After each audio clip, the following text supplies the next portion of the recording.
I think if Alabama wins the SEC, there's no way the committee is leaving out the SEC champion.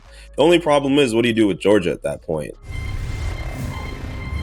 FanBuzz Weekly starts now. What's going on, everyone? Welcome back to FanBuzz Weekly. I am Tyler, joined alongside my hosts, Will and Patrick. Before we begin, we're covering the hottest takes, biggest stories in college football. It's conference championship weekend. Make sure you follow us on social media and subscribe to our newsletter. All those details can be found in the episode description or below if you're watching on YouTube. And again, it's conference championship weekend, and I know what you guys are here for. You're here to talk about the Indiana Hoosiers. Isn't that absolutely right, guys? Tom Allen, pour one out for the homie. Every single week, it's all about Indiana and Tom Allen. No, this was a long time coming. Tyler, I'm sure you're happy in a way, bittersweet maybe after that magical Tom Allen season. But you have any thoughts on who you want to lead the Hoosiers next season? Not John Gruden, I'll tell you that much. I really don't have any other names out of that. And I just wanted to take a quick moment to say how much I appreciate the 2020 season. Going 6-2 and 6-1 in conference play. And I still think it's BS that the Big Ten made COVID rules and changed them just so IU couldn't play in the Big Ten championship. That season's domino effect is still being felt. I mean, I don't know if Michael Penix gets a big transfer if that season doesn't happen, and maybe Washington beats Oregon and goes to the playoff. I mean, Tom Allen, you have quite the college football legacy, despite the fact that you definitely deserve to be let go when you were. One of the most impactful transfers in college football history, and that's what Indiana will be remembered for from this era. But obviously, again, this is not why we're here. We are not here to talk about the Indiana Hoosiers. We are here to talk about conference championship weekend, which with the 4-team playoff, and this is the final year of it, this is probably the most chaotic conference championship weekend we will ever have and we will ever see. So I absolutely cannot wait for this. And let's go ahead and stick in the Big Ten. We got to talk about, before we talk about all the actual conference championships, we got to talk about the game. Congrats to Will. The Michigan Wolverines did take down Ohio State. And all of a sudden, this is just completely turned into and snowballed into, should Ryan Day be fired? He's 1-3 against Michigan, and all these critics are saying, his time in Columbus is over. Fans are furious. And everyone seems to kind of forget that this is their only loss this season. So should Ryan Day be on the hot seat? Should he stay long-term, or is he, on the way out? I don't know what the heck's going on. I'm just kind of flabbergasted.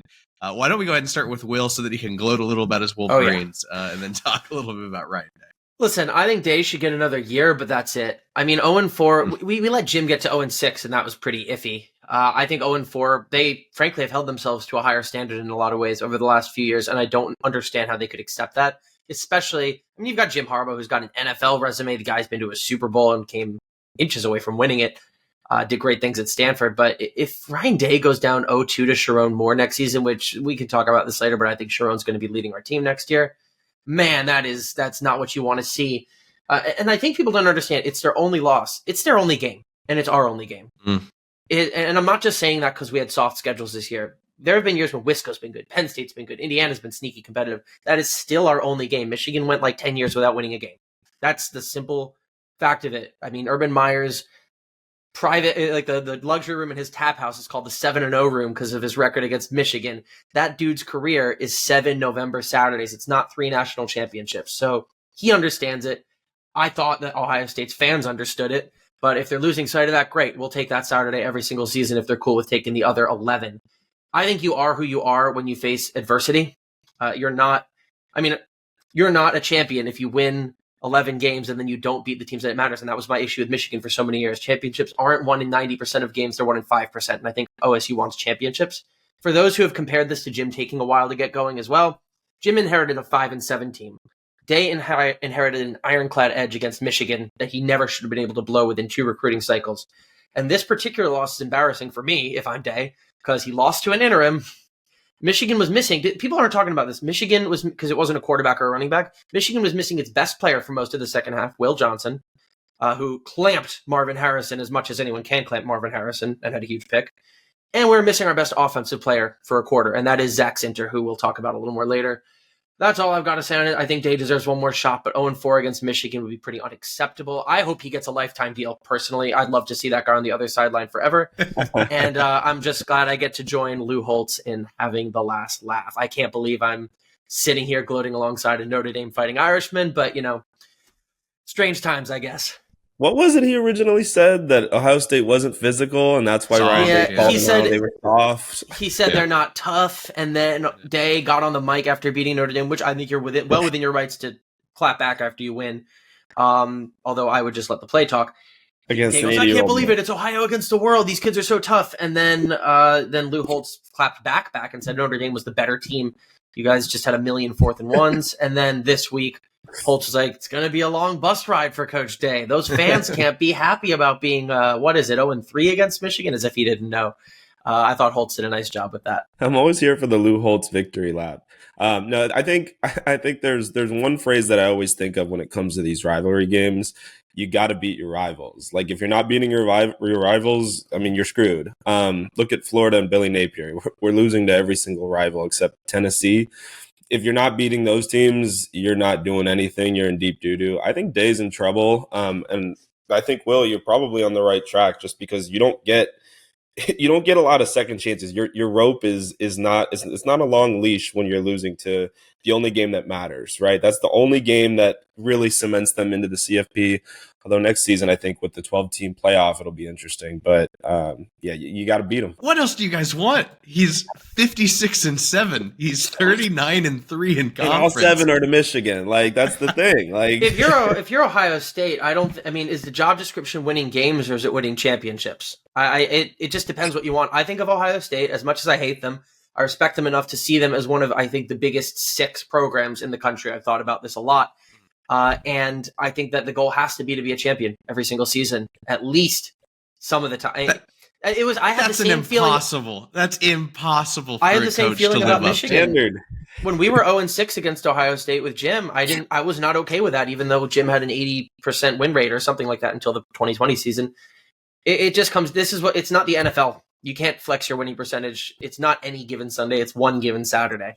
And I thought it was important when we were losing, and I really think it's important now that we're winning. I think this is absolutely absurd. I get that he's 1-3 against Michigan. I get that this is not a great look, but he has been to a national championship game, and I agree with letting him have another year at least because his schedule's rough right now. But you're suddenly going into this expanded Big Ten.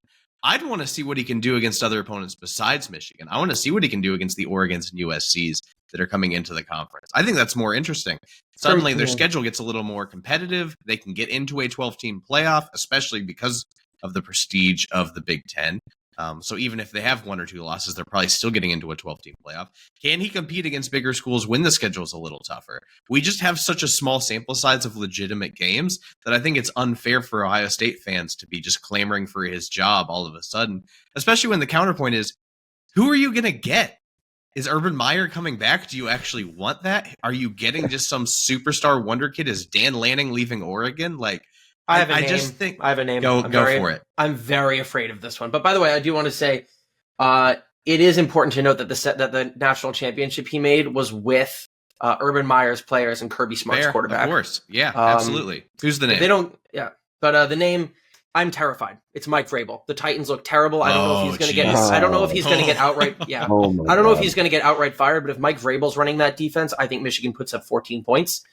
I think Vrabel is a much better 4th down coach. And it's not like Tyler makes some good points. Like, who are you going to get to go out there and outcoach Michigan? But I think Day got straight up outcoached in that game by an offensive line coach. Really, as much as I love Sharon killed it on 4th down. Day did not go for a single 4th down. You won't see that from Mike Vrabel. Super Bowl champ, great Buckeye, and the last thing, I want the Patriots to hire him just so that he can't go back to Columbus. Bring him home to New England. That's almost too perfect of a name. Not even one I had considered. The Titans are in trouble. I mean, there's no guarantee he starts next season there. This isn't like saying, oh, Kyle Shanahan would be great. That guy's staying where he is. No, Vrabel could be a Buckeye again, and I would hate that. Well, I'm sick of talking about Ohio State. I can't stand that program. That fan base is incredibly spoiled. So why don't we just go ahead and move on? And talk about my team, the Georgia Bulldogs. Definitely not spoiled. I can't believe you called another team spoiled, mister. No one believed that we could go more than 8-4. No one believed in us, man. No one believed in us. SEC championship is this Saturday, though. 29 straight games. There's a little bit of talk what happens if they lose to Alabama, but obviously a much bigger game for the Crimson Tide. They need this SEC championship to have an argument to get into the playoff. But why don't we go ahead and play out both scenarios? Patrick, you're the Florida guy, so you're just kind of on the outside looking in. I got to take the shots when I can. Let's talk about both scenarios. If Alabama wins, do they get into the playoff? And then if Georgia loses, are they still fine? Are they still in? God, I think the problem is it depends on what happens everywhere else. I think all of us should be the biggest Louisville fans, and we'll get to FSU in a minute. But I mean, I think if Alabama wins the SEC, there's no way the committee is leaving out the SEC champion. The only problem is, what do you do with Georgia at that point? You know, like Georgia's won, like you said, 29 straight games. I mean, they've run the table, but their one loss is to Alabama, so it feels like they still deserve to be in. I don't know. And the problem is, too, Texas has the head-to-head over Alabama if they win the Big 12. I don't know. My only thing is you can't have 0 SEC teams. I've seen some options where, you know, if Alabama wins, both Alabama and Georgia are out. You just can't have that. The committee's not going to have that. You know that. Just with the brand alone of Alabama. I don't care what the rest of the scenario is. We're not having 0 SEC teams. And that's, you know, from an SEC homer perspective. All right, let's do both. Let's just flesh out both scenarios really quick. Okay, Georgia wins. Georgia's number 1. Alabama's out. That's not even worth talking about. Alabama wins. I think, in a vacuum, I still think they would be both deserving teams. They're 2 of the best teams in the country. But this isn't like last year. Georgia was viewed as already in going into the SEC championship. That's fair. Last year's field sucked. This year's field does not suck. I don't think that there should be any non-champion in this year's field unless some like crazy stuff happens, like Oklahoma State and Louisville win or something like that. I don't think there should be non-champions. But Bama SEC champ at 12-1, 99% chance in. I think there's a scenario where they should miss but wouldn't. Michigan 13-0, best team in the country in that scenario if Georgia takes a loss. Florida State 13-0. We'll talk about them later. I think they should be in no matter what if they win. I would rank either Pac-12 champ over Alabama. Oregon's the best team in the country by every single metric, even over Michigan, even though they have a loss. Washington would be undefeated at 13-0. And then the last team, Texas. If they're 12-1, they are a worse team than Alabama, but with the same record and a head-to-head win, and they'll have avenged their only loss. I don't know how you can leave out, that's just saying that the game in Tuscaloosa never meant anything. So I think there's no way Alabama misses with a win. I think Georgia could miss with a loss, but I still don't think they would. But I would handle things very different than the committee. That's been a theme every single season. I dare the committee, if Georgia loses, to not have them in. That is the most talented team out there by a pretty wide margin. You're going to tell me that Florida State, if they win the ACC championship, should get in over a Georgia that lost with a backup quarterback? I don't care if Florida State goes undefeated. The backup quarterback thing matters. Like, let's say Georgia does win and Florida State snuck in as a 4 seed. What's the spread on Georgia versus Florida State? 21.5. Yeah. That's what Michigan TCU was. I was going to say, the committee can't have that again. We can't have another blowout like that. And I don't know if we want to just talk about Florida State now, but I don't care if they go 13-0. With a backup quarterback, the committee absolutely has to take that into consideration. They look terrible against Florida in the first half, by the way. Like, Florida's defense, which is one of the worst in the country, had a safety. Like, I was lit at the bars. I was like, what's going on here? We're doing it. But FSU, I'm sorry. Like, right now, I think you can rule them out. I mean, with a loss or a win. Like, that's simple. I think they lose, but I think if they do win, I think it would completely destroy the institution of college football to not put in a 13-0 conference champion. I mean, why even play the games? Why don't we just sit down in August, pick the 4 teams, and see who's the most interesting? Or better yet, why even play the games? Why not just give Georgia their 3rd consecutive championship? You have to earn your spot. Okay with that. If you earn your spot, you play it out. Michigan lost to TCU in a game we had no reason to lose. Ohio State in 2014, I said this last week, they were 12-1 with a 3rd stringer and a loss. They got it done because they were the best, because they deserved their spot. So that being said, if they're not 13-0, it's a joke, even with Jordan Travis. But 13-0, I'm putting them in just to let them play it out. I'm sorry, SEC fans, but that's just how the game has to be. The thing I have issue with, though, is that there's going to be more than 4 conference champions. So there's not, the institution is already flawed, right? Like, that's why it's changing. So, that logic doesn't work for me. I think the committee has to just base it solely on, who they think is the best 4 teams. And, if you ask me, Florida State's not one of them. But it's ironic. This exact scenario played out almost, not with a backup, but in the very first playoff. Florida State was 13-0. They were the defending champs, but they won every game by, a point. And everyone was like, this team is going to get destroyed. And they put them in because they were 13-0 and they lost 59-20. So you just have, it wasn't fun, but you have to play the games. I think that it doesn't send a very good message about conference championships after the Big 12 got bullied into starting a conference championship game. I don't know. I don't think they win though. I don't think we actually have to deal with this. I think Louisville's going to win. Agreed. For the record, though, if Alabama does win, I hope they get in, just because I do think that's been a very fun team to watch. I think they're extremely deserving. Obviously, a loss, it's kind of over. Because on Friday night, which I just learned yesterday that this game is on Friday, Pac-12 championship, Washington, Oregon. This is, to me, even as the Georgia fan, I'm the most excited about the Pac-12 championship. It's just kind of that farewell to a conference that's just produced so many iconic moments, iconic teams, iconic players, especially quarterbacks when you really think about the Pac-12. But Oregon versus Washington rematch after just such a phenomenal game early this season. We're suddenly seeing Bo Nix. Oregon's a wagon. Washington's been holding on, it feels like, for dear life to stay undefeated. Who has the better chance of making the CFP if Oregon beats Washington? Is it Oregon? Let's just go ahead and start with Patrick. I'm curious for your thoughts. Suddenly, this, again, another scenario where one of these chaos things. Washington's in, certainly, if they win. But if Oregon beats them, what are we looking at? I think if Oregon wins, and I'm going with an Alabama win over Georgia, by the way, it's Alabama over Oregon, because I think that's what it's going to come down to, because I think Texas is in. I know we can play out a million different scenarios, but I think it's funny that the one note I have about this game is just make me care about the Pac-12, which is, it's a very different take than what you just said about, like, I'm excited for this. I'm not even excited for it. I don't know why. And it feels like because it's on Friday night, they're trying to get people to like watch it and care about it. I'm already looking toward the Texas game. I'm looking at Alabama, Georgia. Like, even though these are the Heisman front runners, I still cannot care about the Pac-12. I don't know if it's because, the conference is going to be no more. And the fact that when's the last time they had a team in the college football playoff? I know Will knows, but like for some reason, I just can't get jazzed up about this. It was UW in the third playoff. These are the only Pac-12 teams who have ever made the playoff, interestingly enough.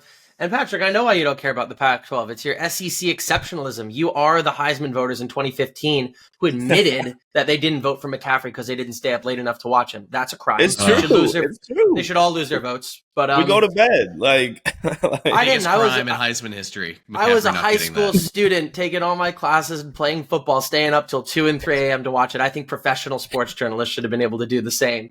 But this is the Pac-12. There's no chance a non-champion is going. It is must win for both.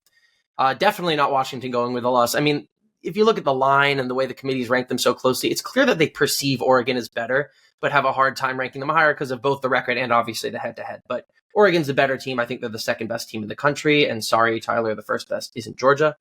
But I think Oregon because this is the only way the Pac-12 can go out. This is the only way the Pac-12 can go out.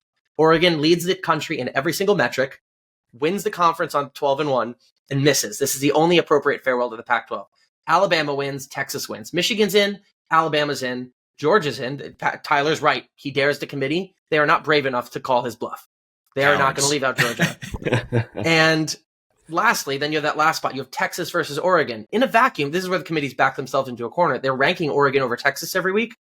They can't put in 12-1 Bama and not include 12-1 Texas.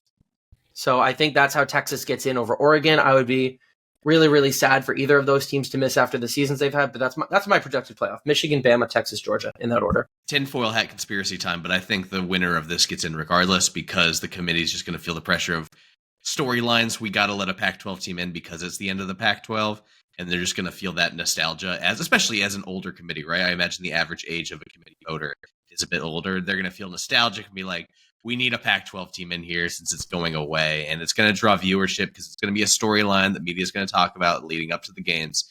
Like, can the Pac-12 get a national championship, or it disappears forever? I just can see that. And like you said, Oregon is a phenomenal football team. I think Washington's a phenomenal football team.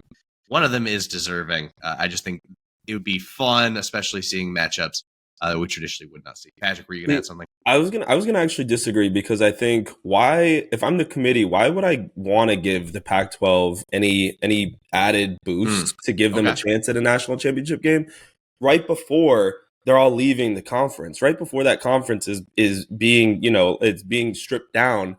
Like, if anything, that's a reason why if I'm the committee, I'm like, no, well, I mean, we should give it the the Big Ten or someone else. that like all eyes are going to be on the conference. But again, that could also be my SEC excellence or whatever Will said too. Oh my gosh. Just RIP to the Pac-12. It really stinks that it's going away. My favorite conference always has been, even as a Big Ten alum. I'm going to miss the Pac-12 forever. And I think this is going to be a really, really good last game for the conference. Really good one. Absolutely. I will not miss the Pac-12 network though. So good riddance on that one. The last Stanford Notre Dame game of the current series, as we know it, was on the freaking Pac-12 network, and nobody could watch it. It was terrible. I'm glad I didn't watch it in hindsight, but still. Last scenario we need to talk about is Texas with Steve Sarkisian, Quinn Ewers, Adonai Mitchell. Oh my gosh, Xavier Worthy, just so many weapons. Obviously, losing Jonathan Brooks hurts, but let's say they're gonna win the Big 12 championship. I think that's pretty likely. What's the scenario they need to get in? Win. You think just winning they're in? I don't know if it's winning they're in because there's so much more to it. But I do think the win over Alabama matters, or it could matter. The only thing is, I don't know. I think that loss to Oklahoma, if you're the committee, aren't you taking in the wins and the losses? It's a bad loss. Because Oklahoma lost to who? Kansas? And I know that's you do kind of domino effect, but I think Oregon's loss to Washington is better if we're kind of comparing losses. What's interesting to me though, if we're talking about sort of the best one-loss teams, because Texas is going to be one of them if they win.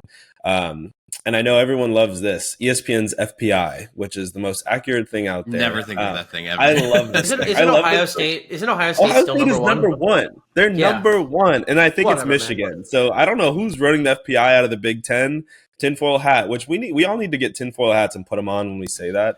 I'm gonna just blame Kevin Warren again for no reason. It's Kevin Warren. Yeah. The FBI actually says Ohio State is number one in FPI, so that is the best one-loss team according to that. No matter what the eye test says or whatever. Also, Washington is 13th in FPI, and it's and Oregon is 3. So yeah, that's all I've got for you is the FPI. For me, I think it's really hard to the committee changes their criteria every single season, no matter what they say. They change they kind of just pick who they want and then they backpedal to they justify it retroactively using criteria. So I don't know exactly what's going to matter most to them. As I said, Texas is probably going to want Louisville, for instance, but the SEC game is one Texas needs to have their eye on. I think in a vacuum, they kind of want Alabama to get eliminated, so the double SEC scenario is off the table. But let's talk about dominoes, like Patrick mentioned. If the committee cares about head-to-head, Alabama getting in might mean Texas getting in automatically because they're not going to leave out 12-1 Alabama, and they shouldn't leave out 12-1 Texas with a win over Alabama. So they might be needing to root for Alabama. Alabama might be their silver bullet that they can say, if the Tide are in, we're in as long as we win. So I'm not sure exactly what Texas needs, but if I were handling it, I wouldn't put in Alabama without Texas. They have far and away, I think, of all these teams that we're talking about that have a serious shot, they probably have the toughest. They just need some craziness to happen. But I'm just imagining Texas and Alabama holding hands, skipping into the sunset that is the college football playoff, hand in hand, best friends. Here's the crazy thing about Alabama and Texas skipping off into the sunset. The committee has a mandate to avoid rematches. We've seen that they've fudged the seeding a couple times to keep Alabama and Georgia out. I have no problem with that for the record. Don't care about it. I don't want that immediately. I don't want a Georgia-Bama 2 games in a row. Well, here's the thing, Tyler. If Alabama does make it, and Texas does make it, and Georgia does make it, Alabama's played half of the field. You can't make Michigan would be 13-0 and they'd be the 1 seed if Georgia loses, right? They have to be. Yep. You can't make Alabama as the 12-1 SEC champ, the 4 seed below the team Georgia that they just beat.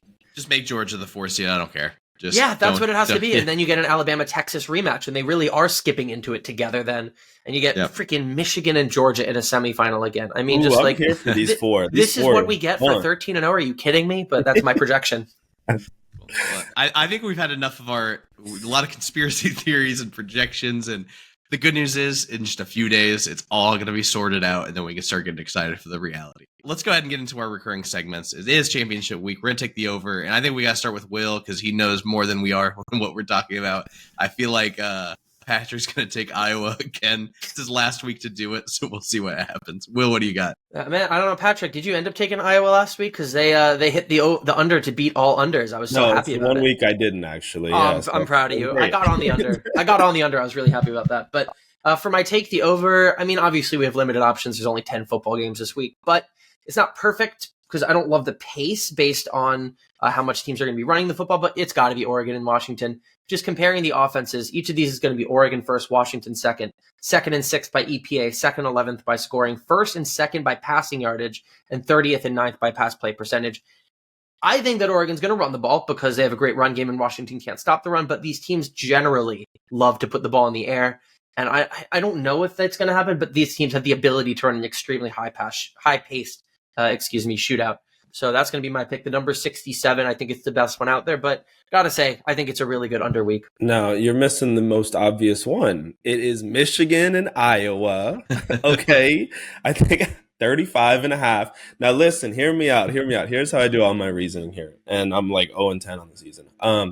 So Michigan put up 30, right? Last game against Ohio State. Iowa 13 against Nebraska. That's 43. If the number is 35.5, this is just girl math. Like, let's take the last two games. I don't know if you guys are on TikTok. Girl math is like everywhere. I know. Yeah. This is Patrick math, honestly. This is Big Ten West math. This is like homeless math, because if you're actually betting according to what I'm doing, you're losing all your money. That's the only thing you need to know is what these two teams put up last time. Put them together. Boom, Michigan or Iowa. It's the last one I get to do, and it's gonna hit. It's gonna hit. My only argument in favor of Patrick is I think Michigan could score 36 points by itself. Yeah, well, I know Iowa's defense is good, but no Cooper DeJean really hurts. I think the serious answer to this, and I'm not kidding because this has happened like 6 or 7 times this year, I think Michigan could score defensive. Michigan has like 6 or 7 defensive touchdowns. I think we could get 2. And I wish this was Cade McNamara in this game. I think the storylines would be pretty sweet, but he's out for the year. Yeah, that stinks. I'm going to go just Louisville, Florida State for over 48.5. I think I'm just seeing with a backup quarterback, maybe some defensive touchdowns or some field position, big turnovers. I feel like in an over, sometimes you just got to root for those turnovers. So that teams can get in plus territory and easy scoring position. I think there's possibility for that. Yeah, people really don't think about that. They think of high turnover defenses. They think of obviously good defense, which it is good for your team, but that sets up short fields and some really, really quick drives. Tyler, though, I left one for you that actually is my favorite over, and I thought I'd give you the courtesy of doing it. But Miami, Ohio, and Toledo over 44, man. I mean, 45 is one of the most key numbers in the whole sport, and it's the MAC championship. I thought that you'd be all over the Mid-American. Yeah, sorry. Shout out to Coach Bennett, my guy over at Toledo. I'm pumped for you, man. Like, great season for you guys. Super happy. Best of luck. They're good. It should be ranked. Let's wrap up, guys. Did you see this with our moments? I'm just going to go ahead and start this. Obviously, we got to recap our favorite moments from rivalry weekend. That Jalen Milroe throw on 4th and goal from the 30+. The fact that Nick Saban said that that's something they've actually practiced. And just the fact that it's the Iron Bowl has so many iconic moments in recent memory. And I'm thrilled we got another one. I love that they did it in the away crowd. Just hearing that crowd die inside on live television was incredible. I absolutely loved it. Patrick, what about you? Well, we need to study like the voodoo that is Jordan Hare. Like, I'm just thinking about how many moments have there been, like the prayer at Jordan Hare, the kick six, like, and it's not just limited to the Iron Bowl. Like, and also, how the hell do you let that happen on whatever it was, 4th and goal from the a millionth, yard 30. line? Like, it was from the 30. It was insane. That is insane. I think that if Alabama goes on to win the national championship, which we should never be ruling out as a possibility until they're eliminated, that could be remembered as one of the great plays in college football history. For real. And I think, because obviously it's sometimes a little cheaper if it's remembered that way in retrospect rather than in the moment, like the kick six, but I still think it's a special one. And I think it's really crazy that Jalen Hurts did the same play the next day for the Eagles, an Alabama quarterback alum. I don't know if anyone's seen that one, but he did. It wasn't from 30, but it was the same exact play to save their game. The only thing is, it needs, like, every great play needs a nickname. Like, you think of the prayer of Jordan Hare. So, like, and I haven't seen any nickname for that yet. I think it was Isaiah Bond, right, who caught it. Like, what can we like, do we need to give it a nickname? Because, like, that's the only thing I'm disappointed in. Like, usually we have a nickname by now. We don't have anything. Mine is, I'm sure you guys saw it. Brent Venables, Oklahoma head coach, taking a tumble, I guess, if you want to call it. And then I think he said there was about 5,000 pounds of players like stepping on him, which is actually kind of scary when you think about it. This is actually me taking Iowa every week because my face is in the dirt and I'm just getting stomped on like over and over and over. Like, I don't know. when I watched it, I was like, damn, wait, this is an old dude like getting trounced by like 300-pound men. It was actually kind of scary. It's like a 60-car pileup, man. Like Yeah, that's terrifying. but he had a good laugh about it. I mean, he said he was pissed off, but he couldn't be pissed off at anyone but himself since he like tripped. But I just thought that, and what was it? A couple years ago, or a few years ago, they had the wagon. Like the wheels fell off the wagon quite literally and like tumbled over. I don't know if you guys remember that one. I remember this, yeah. Maybe they just need to ban all these like pregame festivities. Nope, absolutely not. Then it's just the NFL and nobody wants that. Exactly. That was scary. I mean, seriously, we're talking about an old dude who's not wearing any pads. And I don't know if anyone out here in the audience has ever played defensive line, but if you've ever been the first to fall on a fumble, it gets scary fast. So I can't even imagine not having pads on, let alone being in, I don't know how old he is, but he's older than I was. I'll move into my Did You See This? And this is my favorite moment. Well, the ending of this is my favorite moment of the season. I would not call the holistic thing my favorite moment, but this is the strongest emotional swing I've ever had within a football game, and that's saying that as a Patriots fan who watched the Butler interception. We're talking about Zach Zinner snapping 2 bones in his leg after he chose to come back for another year. Could have been in the league right now, and we don't know if he ever will be now. Captain, leader of the team, best O-lineman. Michigan's knocking on the door in a tie game. Long timeout, and as Joel Klatt said, the fans lifted the team back up. You see everyone walk onto the field to applaud Zinter out. And the next play, Blake Corum bounces it back, finds a hole, 22-yard score. That's a play that gets looked on as one of the great of all time if Michigan wins the national championship. Knock on wood. So I don't know. I think that the game was over if we didn't score there. Zinter's our best run blocker, and it needed to be shown that it could be done without him. The emotional swing needed to happen right there. Blake is special, and he got the job done once again. And I couldn't have been. I was losing my mind. I loved him throwing up the was it 6'5" or what's his number? Yeah, that's Zach. Throwing up his jersey number immediately after scoring too. I guess this is a connected. Did you see this? I mean, everyone was saying the meme was, "Where is Jim Harbaugh?" It's like, oh, is he standing across the street with binoculars? Is he in Chrysler? Is he in the booth with a fake mustache on?